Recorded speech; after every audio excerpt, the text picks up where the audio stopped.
Gostaria de agradecer imensamente o convite para estar aqui neste evento. Meu nome é Maria Tereza Willy Gomes, eu sou conselheira do Conselho Nacional de Justiça, do CNJ, fui do Ministério Público por muitos anos, por 30 anos no Ministério Público, exerci a Secretaria de Estado da Justiça no Estado do Paraná, responsável pelo sistema prisional, e gostaria, neste encontro, de falar sobre segurança pública a partir do sistema prisional, por entender que o sistema prisional hoje ele precisa da atenção dos gestores. Gostaria de fazer uma saudação especial ao eminente desembargador, Dr. Xisto, que é do Estado do Paraná. O desembargador foi presidente do Tribunal Regional Eleitoral e também tem feito um brilhante trabalho no nosso Estado. Agradecer a sua presença. Por que a preocupação com o sistema prisional? Vejam bem, nós vivemos hoje na sociedade momentos de instabilidade, momentos de turbulência, momentos de insegurança, em que a população ela se sente insegura quando anda nas ruas, mesmo nas suas residências. Então, o tema da segurança pública cada vez mais é uma constante no nosso cotidiano. E uma preocupação para os gestores públicos, sejam gestores do Poder Executivo, sejam magistrados, membros do Ministério Público, advogados, defensores públicos e a sociedade como um todo. Nós temos a Constituição Federal de 1988, que ela trata da segurança pública, mas ela nunca tratou da segurança pública como sistema, como uma visão sistêmica.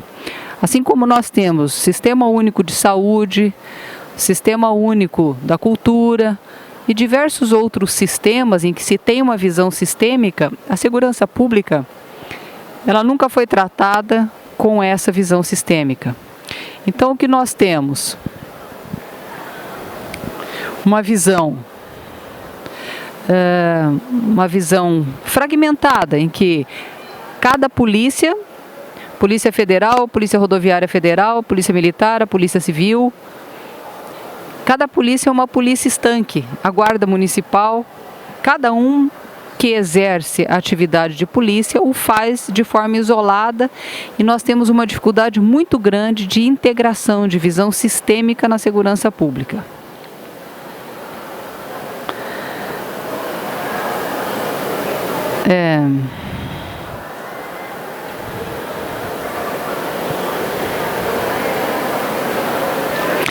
A Constituição Federal, quando ela fala que a segurança pública é dever do Estado, direito e responsabilidade de todos, é exercida para a preservação da ordem e da incolumidade das pessoas e do patrimônio através dos seguintes órgãos: Polícia Federal, Rodoviária Federal, Ferroviária Federal, civis, militares e Corpo de Bombeiros Militares. Dever do Estado, direito e responsabilidade de todos. Mas e onde está essa visão sistêmica que em um órgão federal você consegue dialogar com todas essas polícias e ter dados estratificados de gestão na segurança pública? Este ano foi aprovada a Lei 13.675, e ela é de 11 de junho de 2018, que instituiu o Sistema Único de Segurança Pública e criou as bases da Política Nacional de Segurança Pública e Defesa Social. Então, assim como tem o SUS, Sistema Único de Saúde, nós passamos a ter, então, por força de lei, desde a Constituição de 88 e agora pela primeira vez, por força de lei, o Sistema Único de Segurança Pública. De acordo com o artigo 1º, a lei que institui o Sistema Único de Segurança, SUSP, cria também a Política Nacional de Segurança, com a finalidade de preservação da ordem e da incolumidade das pessoas e do patrimônio, por meio da atuação conjunta, coordenada, sistêmica e integrada dos órgãos de segurança pública e defesa social da União, dos Estados, do Distrito Federal e dos municípios, em articulação com a sociedade. Ou seja, não são apenas os órgãos relacionados às atividades policiais, mas de forma integrada com a sociedade. O artigo 9º institui o Sistema Único de Segurança Pública como órgão central do Ministério Extraordinário da Segurança Pública, integrado pelos órgãos de que trata o artigo 144 da Constituição, pelos agentes penitenciários, pelas guardas municipais e pelos demais integrantes estratégicos operacionais que atuarão nos limites de suas competências de forma cooperativa, sistêmica e harmônica. Então, vocês vejam que, pela primeira vez, os agentes penitenciários, que são os agentes que cuidam dos presos no sistema prisional e que não estavam previstos no artigo 144 da Constituição Federal, eles são trazidos para um sistema único de segurança pública. As guardas municipais, que também não faziam parte do artigo 144, são trazidos como forças integrantes da segurança pública. Essa lei, que é de junho de 2018, e notem que é uma lei relativamente recente, foi a lei que criou também o Ministério Extraordinário de Segurança Pública, porque antes toda essa temática era tratada no Ministério da Justiça e houve uma bifurcação com a criação de um novo ministério, o Ministério Extraordinário. Nós passamos então a ter um decreto, e esse decreto foi editado agora em 30 de agosto de 2018, Decreto 9.489, que regulamentou a lei e criou o Conselho de Segurança Pública e Defesa Social, com a participação dos governos federal, estaduais, municipais, polícias, judiciário, Ministério Público e sociedade civil. Até então, havia, no âmbito da segurança pública, Conselho Nacional de Secretários de Segurança Pública, que tratavam da questão da segurança pública. Pela Lei de Execução Penal, Conselho Nacional de Política Criminal e Penitenciária, formulador da política criminal e penitenciária no país. Mas nós nunca tivemos um órgão colegiado, um conselho, que integrasse representantes do Judiciário, do Ministério Público e dos governos e do Executivo, Executivo Federal, Executivo Estadual e Executivo Municipal. Então, esse conselho, que é o Conselho Nacional de Segurança Pública, você tem ali representantes do Corpo de Bombeiro, representantes da Polícia Militar, representantes da Guarda Municipal, representantes do Ministério Público, tem representantes do Conselho Nacional de Justiça, você tem, enfim, você tem representantes dos diversos órgãos, também da Defensoria Pública, você tem representantes dos diversos órgãos que precisam se comunicar entre si para estabelecer um plano de melhoria para a segurança pública. Plano esse que vem a ser o detalhamento da Política Nacional de Segurança Pública, plano este que deverá ter objetivos, metas, indicadores, forma de acompanhamento de resultados, avaliação de resultados, e que as prioridades eleitas sejam replicadas nos estados, nos municípios e que sejam acompanhados por todos os poderes. Ficou sob responsabilidade do Ministério da Segurança Pública a elaboração e implementação do Plano Nacional de Segurança Pública, com duração de 10 anos, instrumento que irá articular as ações do poder público em nível nacional, definindo objetivos, ações estratégicas, metas, prioridades, indicadores, formas de financiamento e gestão. Falando então, e já ingressando um pouco na primeira versão do Plano Nacional de Segurança Pública. Vocês viram que a lei que criou o Sistema Nacional de Segurança é recente, então nós temos o sistema, nós temos a política nacional, a política remete para a criação já desse Conselho Nacional de Segurança Pública e já estamos falando do Plano Nacional de Segurança Pública. Então é uma evolução muito rápida em poucos meses. Esse Plano Nacional de Segurança Pública, ele configura a enunciação de objetivos e a especificação de estratégias que serão concretizados em programas temáticos específicos. O Sistema Único de Segurança Pública assume o compromisso de cumprir os Objetivos de Desenvolvimento Sustentável das Nações Unidas como prioridade política para colaborar na construção de um mundo mais sustentável, justo e pacífico. A política será construída com metas, objetivos e estratégias comuns aos Objetivos de Desenvolvimento Sustentável. Bem, vocês sabem que as Nações Unidas, de 2000 a 2015, eles traçaram os Objetivos de Desenvolvimento do Milênio e discutiram esses objetivos que, pela primeira vez, a política pública, que é um pouco mais vaga, né, um conceito amplo, esses Objetivos de Desenvolvimento do Milênio 2000-2015, eram 8 objetivos, ali foram traçadas metas e indicadores para 178 países, inclusive para o Brasil. Vencido o período de 2015, agora, a Agenda 2016 até 2030 é a agenda que está em vigor, que também se aplica ao Brasil e a vários países. Existe um decreto governamental que indica quem são os representantes dos diversos ministérios, Ministério de Relações Exteriores, Ministério do Planejamento, Casa Civil, Ministério do Meio Ambiente, enfim, tem uma série de ministérios que estão envolvidos nesses indicadores e tem a competência técnica do IBGE e do IPEA, que estão trabalhando já no detalhamento de metas e indicadores para cada um desses ODS. São 17 ODS, Objetivos de Desenvolvimento Sustentável. Dentre os Objetivos de Desenvolvimento Sustentável, tem o ODS número 16, que diz respeito à justiça e instituições eficientes. E ali tem várias metas e vários indicadores que dizem respeito especificamente à temática da segurança pública.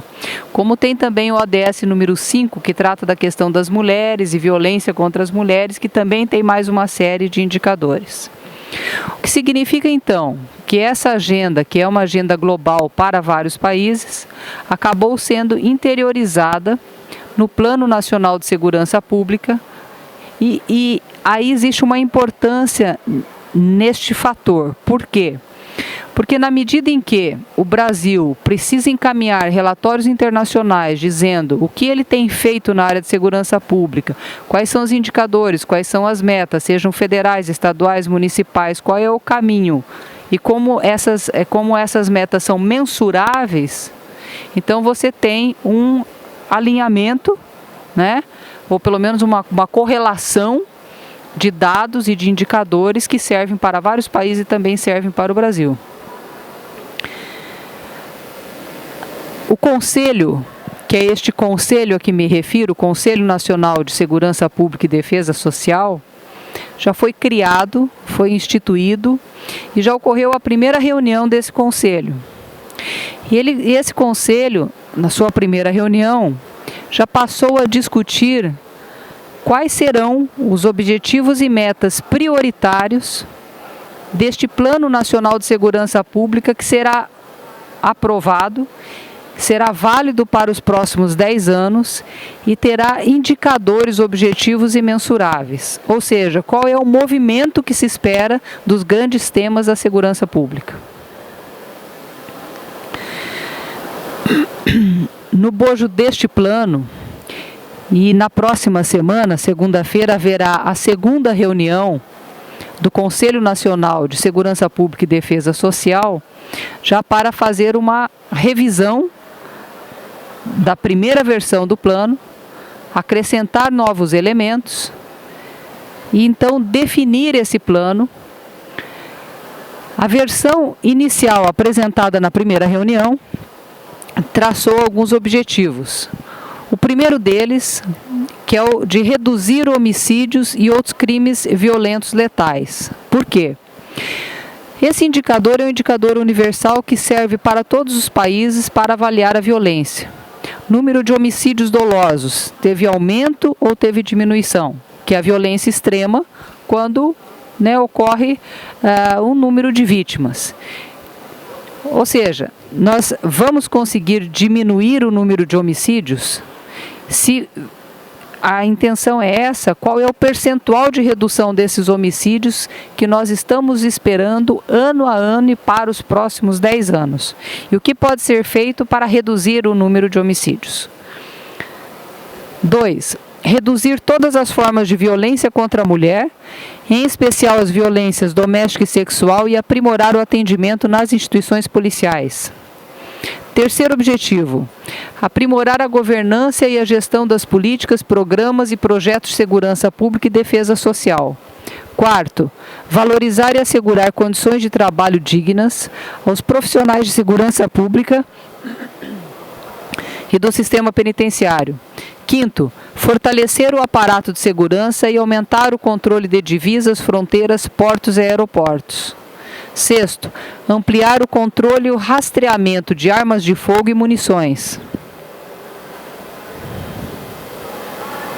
Sétimo, enfrentamento às estruturas do crime organizado. Oitavo, aprimorar os mecanismos de controle e prestação de contas da atividade policial. Nono, aprimorar a gestão e as condições do sistema prisional, visando eliminar a superlotação, garantir a separação dos detentos, nos termos da Lei de Execução Penal, e as condições mínimas para ressocialização com oportunidades educacionais de qualificação profissional e de trabalho. Objetivo 10. Aprimorar os mecanismos de prevenção e repressão aos crimes violentos patrimoniais.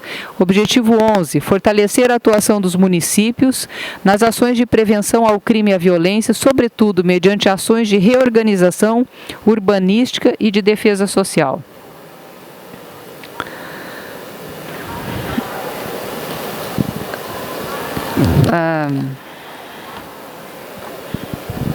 Para cada um desses objetivos,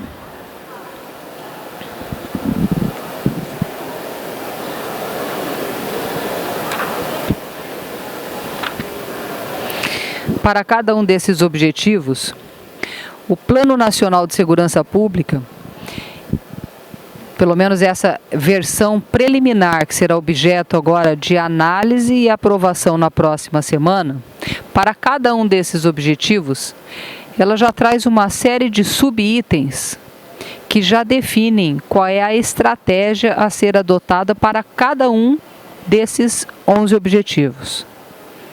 Então, apenas exemplificando, o primeiro, reduzir homicídios e outros crimes letais, nós já temos aqui 12 subitens de detalhamento, traçando as estratégias que deverão ser adotadas para reduzir o homicídio. Por exemplo, um deles, implementar no âmbito da União e estimular a adoção de planos de redução de homicídio nas unidades federativas e municípios, priorizando ações de prevenção focadas nos grupos vulneráveis, em especial jovens na faixa etária entre 12 a 29 anos, negros e pardos e residentes dos territórios mais violentos, fixando metas anuais de redução verificáveis e públicas, com transparência dos números. 2. Fortalecer a capacidade investigativa das polícias civis, fomentando a capacitação e investigação criminal. Enfim, criar a base de indicadores de investigação de homicídios, induzir a criação de delegacias especializadas em homicídios, estimular a implementação de câmeras de monitoramento de homicídio em conjunto com o sistema de justiça criminal, fomentando a fixação de protocolos comuns de ação entre as instituições. Enfim, não vou me alongar, porque o plano ele tem uma série de detalhamentos. Então, para cada um dos 11 objetivos, já estão traçadas as estratégias do que precisa ser feito. E como nós sabemos, quando você tem uma política pública, você tem a política, você tem o plano, e a partir do plano e do detalhamento desse plano, você passa a ter programas e ações. Então, você elabora projetos específicos, chegando ao nível de detalhamento de programas e ações, com formas de indicadores que terão avaliação e acompanhamento de resultados, e esse Plano Nacional de Segurança Pública, ao longo de 2 anos, será submetida à apreciação e análise do Congresso Nacional. e ao longo dos 10 anos é um plano que será monitorado.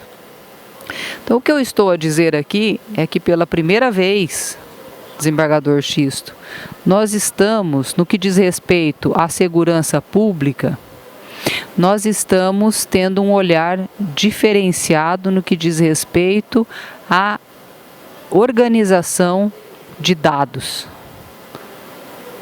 em que você verifica que os atores terão um local comum, que é o Conselho Nacional de Segurança Pública e Defesa Social, para tratar desses temas, e cada qual no seu respectivo poder ou instituição, e com a participação da sociedade, o que é fundamental, porque não se faz segurança pública sem que representantes da sociedade estejam presentes, para não apenas no discurso falar sobre melhoria da qualidade da segurança pública, mas na prática ter um discurso objetivo com metas, indicadores, avaliação de resultados e repensar o que pode ser feito para reduzir a violência, melhorar o ambiente de paz e garantir a efetivação de direitos humanos. Esse plano, além dos objetivos e do detalhamento dos objetivos, ele também já traça algumas prioridades. Quais são as prioridades a serem enfrentadas desde logo? Antes de passar para as prioridades, eu gostaria, em relação ao objetivo 9, gostaria de fazer aqui um destaque. Aprimorar a gestão e as condições do sistema prisional. Um dos itens aqui, que é o item 7.9.1, já detalhando o objetivo 9, ele trata de respeitar a capacidade prisional de vagas de cada estabelecimento penal, de acordo com a legislação e tratados internacionais ratificados pelo Brasil, promovendo por meio de diálogo com o Poder Judiciário as medidas necessárias para tanto. 2. Elaborar, com ampla participação social e em articulação com o sistema de justiça criminal, o Plano Penitenciário Nacional. 3. Estabelecer e acompanhar indicadores objetivos para a aferição do percentual de reingresso no sistema penitenciário. Vejam bem, hoje a questão do sistema penitenciário, do sistema prisional, é uma questão extremamente complexa. Por quê? Porque nós temos hoje o Brasil como a terceira população carcerária do mundo, nós temos mais de 700 e poucos mil presos, nós temos mais de 500 mil mandados de prisão a serem cumpridos, nós não temos nenhuma seleção de presos, se esse preso é provisório ou se esse preso é condenado, nós não temos gestão da execução penal. O judiciário determina a prisão através do mandado de prisão, o judiciário determina a soltura e o executivo faz a gestão sem ter controle para dizer, não cabe mais preso aqui e nós precisamos ter um plano de gestão para equacionar e dizer, tem presos que precisam estar presos porque praticaram crimes violentos. É homicídio, latrocínio, crimes contra o patrimônio público graves, enfim. Tem uma série de situações que as pessoas precisam estar encarceradas. Contudo, eu tenho milhares de pessoas que estão presas com 2 gramas de maconha, misturados com esses latrocidas, com os homicidas, com os autores de assalto a banco, que estão estourando caixa eletrônico. E aí, essas pessoas que ali estão por essa pequena quantidade de droga, e que hoje, por incrível que pareça, se você for ver a natureza dos crimes que mais encarceram no país, em primeiro lugar nós temos o tráfico de drogas. E nós precisamos fazer um questionamento se realmente esse pequeno traficante que se confunde com o usuário, condenado a 4 anos, 5 anos, se de fato ele precisa estar preso ou não. Porque justamente são essas pessoas que estão sendo utilizados por líderes de organizações criminosas que estão dentro dos presídios para, ao sair de lá, praticar uma série de outras infrações relacionadas à questão das drogas. Então nós estamos, por falta de uma política pública de saúde, e a questão das drogas está associada à necessidade de uma política pública de saúde, estamos, por vezes, encarcerando pessoas e, sobretudo, mulheres, e temos aí um acréscimo de mais de 500% no encarceramento feminino. Estamos encarcerando, tirando mulheres do convívio com os filhos ou levando filhos para ficar nas creches das penitenciárias, e nós não estamos sabendo fazer muito bem essa seleção de pessoas que estão presas, misturando todo mundo e deixando de cumprir esses 500 e poucos mandados de prisão, sem ter um critério seletivo para o cumprimento desses mandados por crimes graves, de pessoas que cometeram crimes gravíssimos e que estão aí soltas. Isso que eu estou falando aqui, e falo num congresso que reúne representantes dos tribunais de contas, comunidade acadêmica, mas enfim, eu digo isso porque falta gestão no sistema prisional. E essa falta de gestão, que se reflete na falta de diálogo do Poder Judiciário com o Poder Executivo, ela se reflete na ausência de previsão na Lei de Execução Penal ou no Código de Processo Penal para dizer, nesse presídio, em que eu tenho 500 presos e que eu tenho 30 juízes diferentes, de jurisdições diferentes, que mandaram prender nesse presídio, isso aqui está superlotado. A superlotação ultrapassa o limite razoável de 139% e não se tem para quem recorrer, porque um juiz não tem jurisdição superior ou hierarquicamente superior à do outro juiz. E esse é um problema de gestão do Poder Judiciário, e que reflete no Executivo, e que reflete na superlotação, e presídio superlotado não ressocializa ninguém, e aí é fazer de conta que você está querendo ressocializar num ambiente que é absolutamente impróprio para ressocialização. Mas ele é extremamente frutífero para que as organizações criminosas, à margem da desorganização do Estado, se organizem. Então, na medida em que se fala aqui da necessidade de se ter um plano penitenciário nacional e de se dialogar com o Poder Judiciário as medidas necessárias de controle dessa superlotação, é porque não basta apenas reclamar da superlotação, é necessário ter metas e indicadores mensuráveis.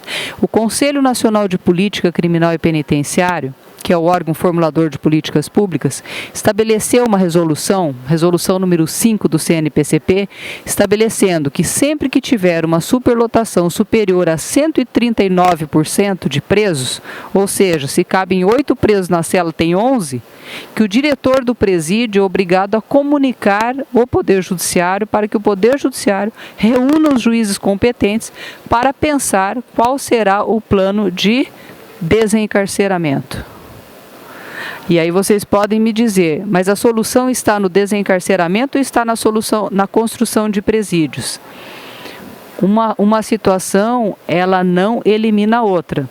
Nós temos que construir presídios, sim, mas nós também temos que desencarcerar quem ali está sem necessidade de ali permanecer. Nós não temos gestão para o desencarceramento e nós não temos gestão para a construção de presídios. No que diz respeito à construção de presídios, e eu cito aqui alguns números,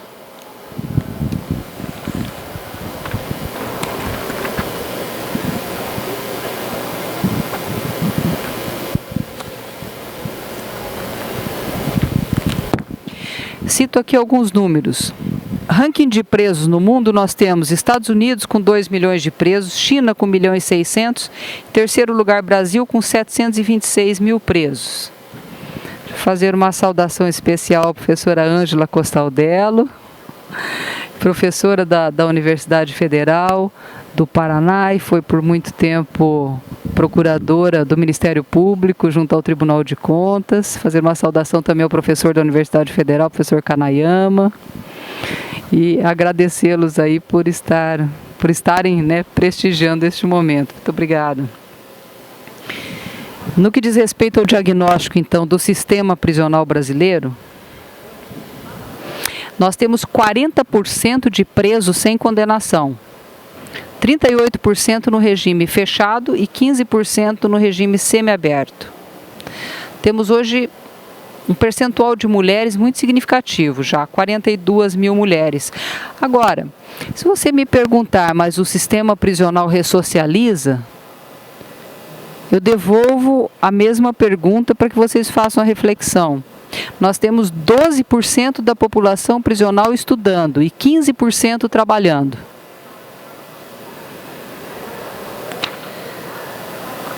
O diagnóstico que temos do sistema prisional brasileiro é o que mais encarcera é o tráfico de drogas. E não há uma separação clara entre o traficante primário e o traficante reincidente. O traficante de 2 gramas de maconha e o traficante de uma quantidade imensa de cocaína. São situações diferentes. Nós temos em São Paulo um presídio com mais de 500 presos, único e exclusivamente com presos estrangeiros, que foram pegos trazendo droga do aeroporto, ali pelo aeroporto de Guarulhos, por ali.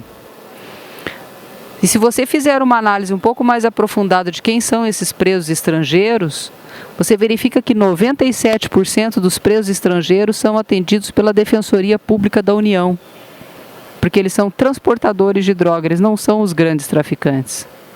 E a pergunta é: onde estão os grandes traficantes?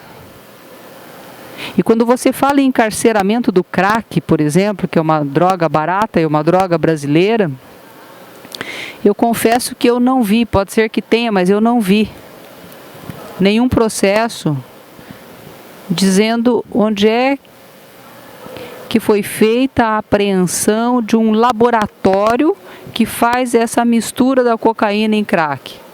Eu vejo um moleque de rua ali com 2 pedras de crack preso. Isso sim, eu vejo, e muito. Mas de onde é que essa droga está sendo misturada e onde é que essa droga está sendo produzida? Será que a questão das drogas, nós não temos que refletir um pouco mais sobre a ótica de inteligência para, através do serviço de inteligência, verificar efetivamente, com maior cautela, quem são esses traficantes, de onde vem a droga, qual é a rota das drogas no Brasil, com outros mecanismos que não simplesmente esse de fazer uma abordagem na rua? Será que a questão não é um pouco mais complexa? Muito bem, no contexto do nosso sistema prisional, nós tivemos de 1990 a 2018 um aumento de 707% no sistema prisional. Isso significa que é uma bomba prestes a explodir. A projeção de crescimento que nós temos da população prisional, em 2018 agora, em torno de 700 e poucos, 800 mil presos, nós vamos chegar a 800 e poucos mil presos, projetando um aumento de 8% ao ano. Nós vamos chegar aqui em 2020 com 1.069.000 presos, 2023 com 1.250.000, 2025 1.470.000, ou seja, nós aumentamos a nossa população em 8,30%, quase 10% ao ano. E aí eu volto à questão da construção. A construção é necessária, é evidente que a construção é necessária. Só que os custos para a construção desse presídio, hoje, em média, dá R$60 mil por preso a construção de uma vaga. Então, nós temos um déficit hoje no Brasil de 368 mil vagas. Nós precisaríamos de 22 bilhões de reais para resolver o déficit de vagas que nós temos no Brasil. E eu não estou dizendo que não tem que construir, eu só estou dizendo que antes de construir tem que fazer gestão para saber se efetivamente quantas pessoas precisam ficar presas. E o custo da construção é o mesmo custo da gestão para o gestor do executivo. O gestor do executivo do Estado paga para manter o preso o mesmo valor que você tem para construir a vaga. A projeção, então, para 2025, considerando que essa população aumenta em quase 10% ao ano, de 22 bilhões, nós precisaríamos ter 62 bilhões de reais para construir presídios para dar conta desse déficit. Construção, reforma e ampliação. Esses dados que eu tenho são dados que nos foram disponibilizados pelo Ministério de Segurança Pública, pelo ministro Jungmann, que, aliás, eu acho que é um dos ministros que está, no que diz respeito ao curto espaço de tempo que ele está à frente da pasta, com 7 ou 8 meses, conseguir a aprovação da lei, do decreto, do plano, trazer esse detalhamento e esse contexto de organização de políticas públicas, né? Eu acho que tem sido assim um fator muito positivo. Não que você consiga resultados em 6, 7 meses, mas em termos de estruturação da política pública de segurança, muito significativo. E esses dados foram os dados que ele nos disponibilizou. Então, vejam bem, em 2016 foi feito um repasse de 862 milhões. Foram 65 obras de penitenciários que os estados solicitaram para a construção. Quantas estão sendo licitadas? Quantas estão com licitação em andamento? 2. Só 2. 17 sequer enviaram o projeto arquitetônico, porque os estados também não têm capacidade de engenharia, de arquitetura, de dar conta desses projetos. Então, nós teríamos que, inclusive em relação ao projeto arquitetônico, pensar em como subsidiar o Estado para ter projetos compactos, simples, mais baratos e capazes de serem efetivamente atendidos. Em 2017, teve liberação de 323 milhões e, novamente, 87 projetos não enviados. Então, nós temos aí um problema, que é um problema muito sério. Obras paralisadas, 59 obras paralisadas. E mais uma série de informações aqui que não vem ao caso.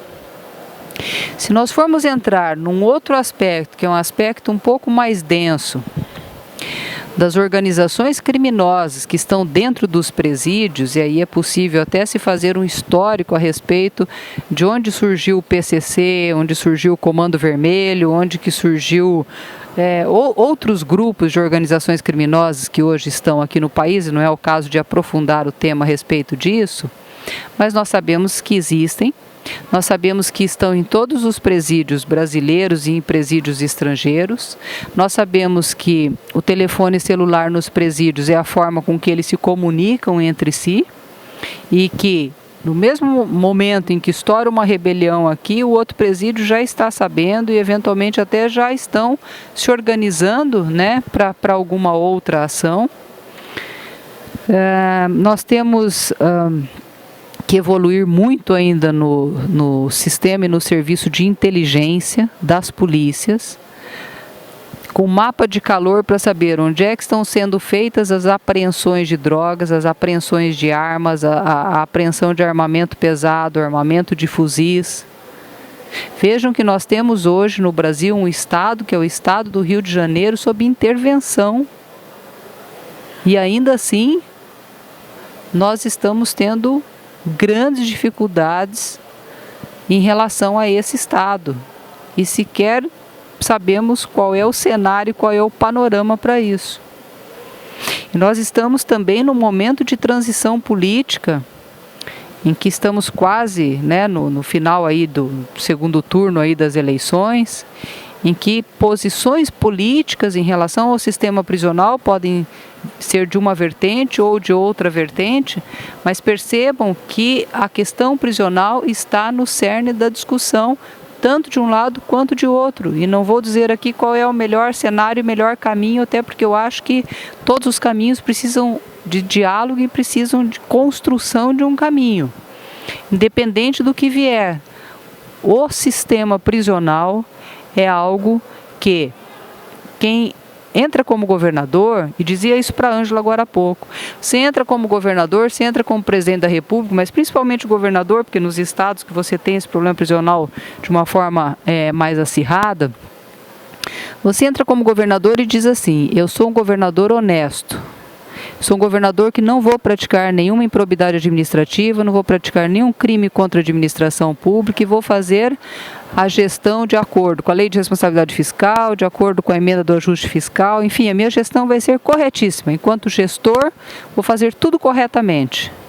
E de repente esse governador tem lá uma rebelião, outra rebelião, que simplesmente ele não sabe de onde vem, ele não sabe o que acontece e ele não tem controle, porque é algo assim da invisibilidade das organizações criminosas que estão dentro dos presídios, que tem um comando muito forte e que as coisas acontecem e que às vezes você está colocando a sua gestão em risco por algo que sequer você sabe como controlar.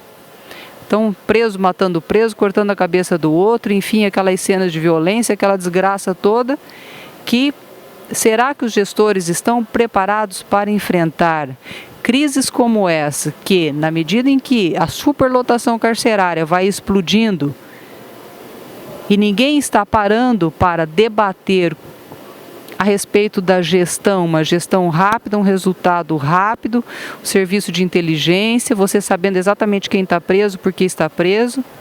E por incrível que pareça, o Brasil, até um mês e pouco atrás, não dispunha sequer do Cadastro Nacional de Presos. Sabe o que é o Cadastro Nacional de Presos?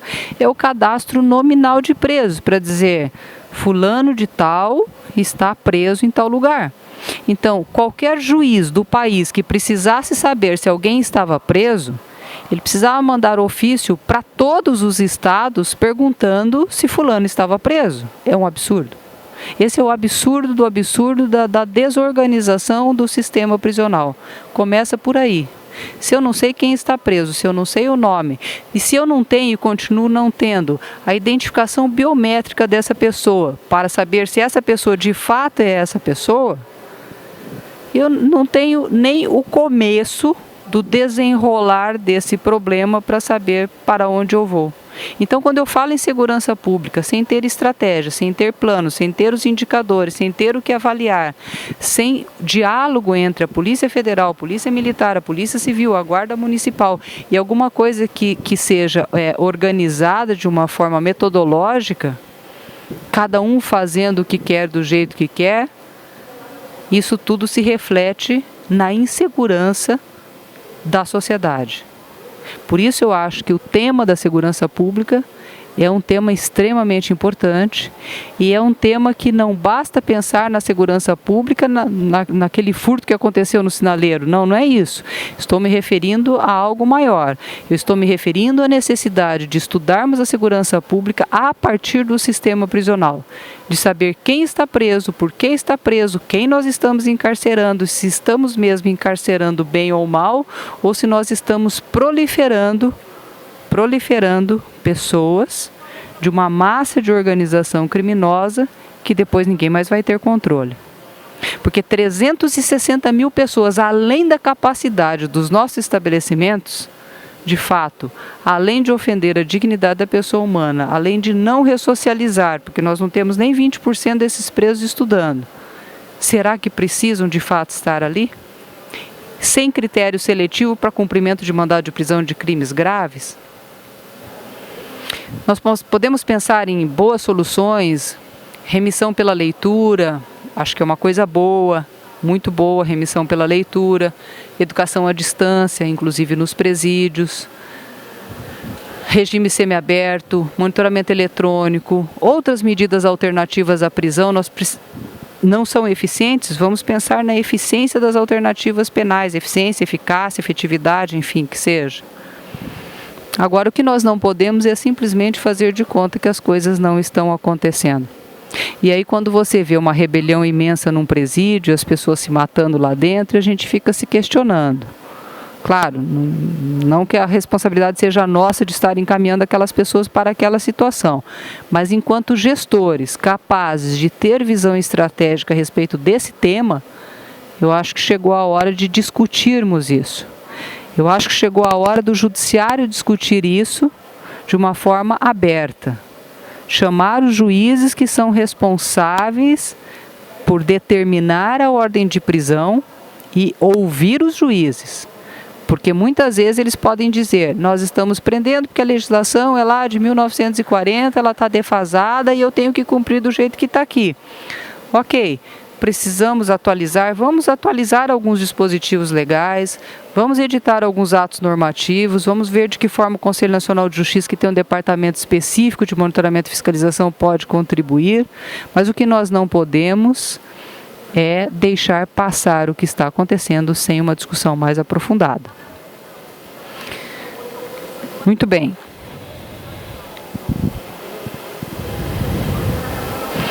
Quais as prioridades, então, que já foram elencadas neste Plano Nacional de Segurança Pública? Combate às facções e organizações criminosas e medidas voltadas à reorganização do sistema prisional. Então, vejam bem, e eu volto a insistir, qual é a primeira prioridade? Crime organizado e sistema prisional. Crime organizado e sistema prisional. 2. Combate à corrupção e as fontes de financiamento da criminalidade. Prioridade 3. Combate ao tráfico de armas, munições e drogas, contrabando nas fronteiras, nos portos e na malha viária. Programa de superação do déficit de dados e indicadores, programa de reorganização urbana e de garantias do direito das pessoas.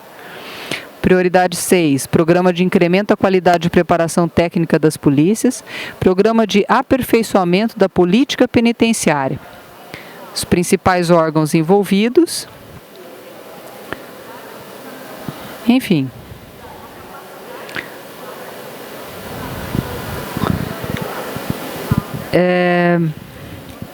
Talvez eu tenha sido muito técnica na exposição, mas acho que o momento era um momento de tentar concentrar as informações e trazer informações atualizadas do que está acontecendo de poucos meses para cá. Esse plano, ele ainda tem um detalhamento maior, que além desses objetivos, além das prioridades, ele já desce a minúcias, trazendo um quadro de ações voltadas à implementação dos objetivos do plano, já dizendo para cada um dos objetivos o que será feito pela Polícia Federal, pela Polícia Rodoviária, pelo DEPEN e pela Senasp. Já chega a esse nível de detalhamento. Então, projeto X, o que será feito por cada polícia, né? Agora, o que é que falta aqui ainda? Um cronograma de tempos e indicadores que permita uma avaliação de resultados mensurável. A questão dos recursos também, quanto de recurso será destinado à segurança pública, que assim como a saúde tem um fundo, a educação tem um fundo, a segurança pública também tem que ter um fundo. Foi criado o fundo, já tem uma destinação de verbas, não que isso seja suficiente, mas o fato de existir o fundo acho que já é um avanço positivo. E mais do que isso, na medida em que o Conselho Nacional de Segurança Pública tenha condições de se organizar para tratar desse plano, os estados e os municípios, por consequência, também irão dialogar nas suas esferas, nas esferas locais, fortalecendo a criação dos conselhos de segurança com a participação governamental e não governamental, e mudando um pouco a legislação dos estados e mudando a legislação dos municípios, de forma que não apenas a sociedade participe com a polícia, mas que nesses conselhos, replicando o nacional, também tenha a participação do Ministério Público, do Poder Judiciário, da Defensoria Pública e de outros órgãos que têm uma responsabilidade muito grande em relação à questão da segurança pública. Ela disse que meu tempo aqui já está quase encerrando. E assim, eu acho que as ideias principais foram postas, né?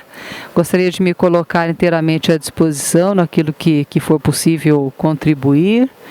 E dizer também que, em relação a esse Conselho Nacional de Segurança Pública, eu acabei sendo convidada a compor esse conselho, então eu também passei a compor esse Conselho Nacional de Segurança Pública. E aquilo que for possível fazer, ainda que seja no plano teórico ou no plano acadêmico, de estruturação das políticas públicas ou da política pública de segurança pública, naquilo que for possível, né, estaremos à disposição para contribuir. Mas eu acredito muito que nós temos pela frente aí um grande desafio, que é a integração de dados prisionais entre o Executivo e o Judiciário e a fiscalização pelo Tribunal de Contas através de indicadores específicos para o sistema prisional. Eu estive recentemente num evento no Tribunal de Contas do Paraná e eles me disseram que estavam terminando uma auditoria sobre o sistema prisional e que eles tinham, né, já avançado bastante nesse diálogo aí com o sistema prisional, e acho interessante. Eu acho que o Tribunal de Contas tem um papel fundamental aqui, de dialogar com o Judiciário, dialogar com o Ministério Público, dialogar com o Executivo, estabelecer indicadores e metas e cobrar indicadores, metas e resultados na área do sistema prisional. Isso é gestão. Isso é um tipo de controle que está diretamente relacionado à gestão e à melhoria da política pública. Enfim, eu acho que esse tema, e espero que isso não aconteça, mas eu acho que é um dos temas importantíssimos na discussão política do país. Espero que não aconteça,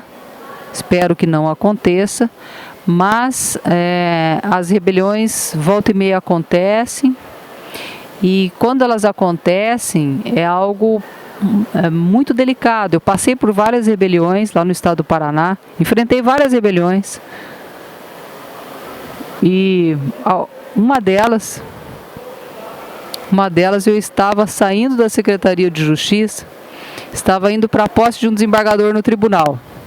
Aí no meio do caminho tinha me ligado um pouco 5 minutos antes, estourou uma rebelião lá no presídio e tal. Falei, eu não vou para a posse, eu vou lá para o presídio.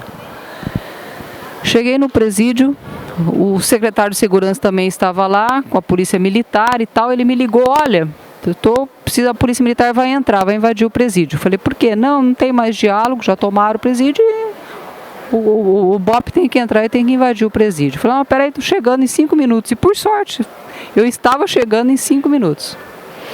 Cheguei. Aí eles me disseram que não tinha mais o que fazer, não tinha mais como fazer negociação nenhuma, devia ser um presídio aí com uns 500, 700 presos por aí. Não tinha mais o que fazer, que eles tinham que invadir o presídio. Invadir o presídio, leia-se Carandiru 2. Né? Carandiru 2, não tinha o que fazer. Aí eu falei, não, então vamos fazer o seguinte, já que todo mundo tentou negociar e não deu certo, agora eu quero conversar com os presos. Mas não pode e tal, eu falei... Olha, se pode ou não, eu não sei. Eu sei que eu quero conversar. Eu quero saber com quem quais os presos que eu consigo conversar. Eles disseram, olha, ali no alto, ali, tal, é onde eles já estão chegando aqui na frente do presídio. Eu vou até lá. E eles com todo aquele parlamento, né, para não levar bala, para não levar nada, não sei o que, então eu falei, não, nem vem aqui por perto, eu vou lá e vou conversar com os presos. Fui, conversei, perguntei quais eram as prioridades que eles queriam, para eles elegerem 3 coisas que eu ia ver se eu conseguia ou não atender, me identifiquei, conversei, etc e tal. Pediram 3 coisas que não tinha nada a ver, nada, era coisa simples que você conseguia resolver na hora. Consegui, fui lá, falei e tal, ok. Conseguimos resolver dialogando, pedindo 3 prioridades, negociando as 3 prioridades e resolvemos sem entrar no presídio. E quem é do Paraná sabe que não foi nenhuma nem 2 rebeliões. Eu vinha saber que nos presídios eles não usavam cadeado na cela, eles usavam parafuso, sabe porca-parafuso? Daquilo para estourar uma rebelião é 1 minuto. Daquilo para ter eventualmente alguém que receba X para deixar entrar um celular, para deixar entrar uma droga, para deixar fazer alguma desordem, é 1 minuto. Em presídios com 700 presos, com 800 presos, o que eu quero dizer é que ninguém está livre disso.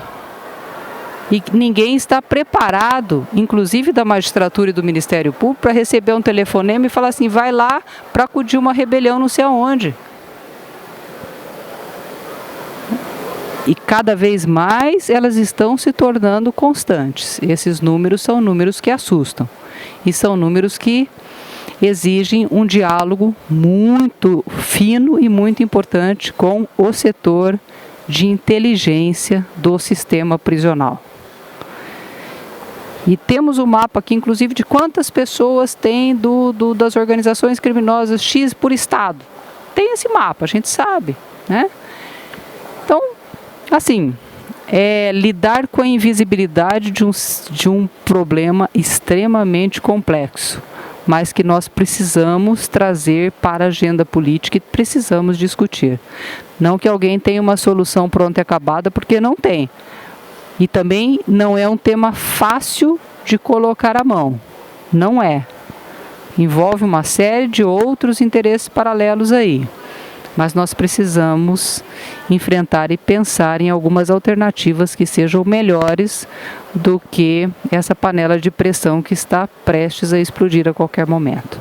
Por isso, acho que é importante um evento como esse, com essa grandiosidade, pessoas que estão interessadas em debater esse tema, aprofundar o tema e puxar essa pauta para a discussão. A ministra Carmen Lúcia, presidente do Conselho Nacional de Justiça, dentre as suas prioridades, ela elegeu a prioridade de fazer o Cadastro Nacional de Presos e o fez. Isso é um mérito que ninguém tira dela. Importantíssimo, movimentou a magistratura do Brasil todo, os juízes do Brasil todo e fez com que todos encaminhassem os dados. Se é o melhor sistema, a melhor metodologia, eu não sei, também não me interessa, mas fato é que ela movimentou todo mundo e conseguiu que o Brasil inteiro mandasse os dados e conseguiu fazer o Cadastro Nacional de Presos. Agora, o ministro Toffoli, que assumiu recentemente a gestão, já assinou um ato com o Conselho Nacional do Ministério Público e com o Ministério da Segurança Pública e Ministério de Direitos Humanos para determinar a imediata identificação biométrica de todos os presos no Brasil. E a biometria através do Documento Nacional de Identidade. Também já estão vendo os equipamentos para que isso aconteça em curto espaço de tempo. Então, é saber quem está preso, onde está preso, se efetivamente esse preso é esse preso, através do mandado de prisão, minimamente saber o motivo pelo qual a pessoa está presa. Se for o caso, alterar o modelo do mandado de prisão para exigir alguns requisitos a mais. Por exemplo, está preso por tráfico? Qual é o tipo de droga e qual é a quantidade da droga. Eu já consigo extrair esses dados, uma ferramenta de business intelligence, de qualquer coisa assim, eu já rastreio quem está ali. 2, posso colocar no mandado de prisão qual é o valor do prejuízo, do furto ou do roubo, se é superior ou inferior a um salário mínimo, é uma outra nota de corte que eu tenho. Se foi praticado com arma ou sem arma. Coisas simples que o mandado de prisão, como instrumento de gestão, pode facilitar a visualização das pessoas que estão no sistema prisional. Nós desenvolvemos no Paraná uma ferramenta de business intelligence do sistema, que pela primeira vez nós integramos os dados do executivo com os dados do judiciário. E o reflexo disso foi que de 30 mil presos nós reduzimos para 27 mil presos. Foi o primeiro estado brasileiro a ter a maior redução do número de presos só com gestão da informação, sem construção de vagas, com gestão da informação, integrando dados do executivo com dados do judiciário. Segundo, nós sabíamos presídio por presídio, cela por cela, os presos que estavam ou não estavam estudando. E conseguimos ter um desempenho do maior estado com o número de presos estudando. Instituímos a remissão pela leitura de livros dirigidos por professores dentro da cela e remissão da pena pelo estudo com aprovação de lei estadual. Em relação ao trabalho também, é lógico que é complicado, movimentação de presos, você não tem agentes penitenciários para movimentar os presos, mas a impressão que eu tenho é que a educação é um instrumento importantíssimo, né, para a ressocialização, mas não é possível ressocialização com superlotação. E a primeira coisa que nós temos que fazer é reduzir essa superlotação das pessoas que não precisam estar ali e cumprir mandados de prisão por crimes graves. Isso é de imediato. Separar presos provisórios dos presos definitivos. E zelar pela razoável duração do processo com controle de prazo. Deu, sei lá, 120 dias, não tem sentença, gera um alerta vermelho para saber o que é que está acontecendo com essa situação. Tem direito à progressão, passou 3 dias, uma semana, continua lá, gera um sinal de alerta para que isso seja verificado. Quer dizer, não é soltar todo mundo, mas também não é deixar uma gestão sem critérios. Acho que esses são pontos, pelo menos pontos importantes de gestão que eu gostaria de destacar. Já cumpri o meu tempo, cumpri, né, a expectativa. Espero não ter trazido muitas informações em curto espaço de tempo, mas eu acho que o importante num evento como este é justamente adensar os dados e tentar compartilhar essas informações, né, para que cada qual pense no seu segmento, na sua esfera de atuação, como fazer, o que fazer e de que forma podemos fazer juntos alguma coisa, porque a questão da segurança pública, para além do poder público, também é uma responsabilidade social. Muito obrigada a todos.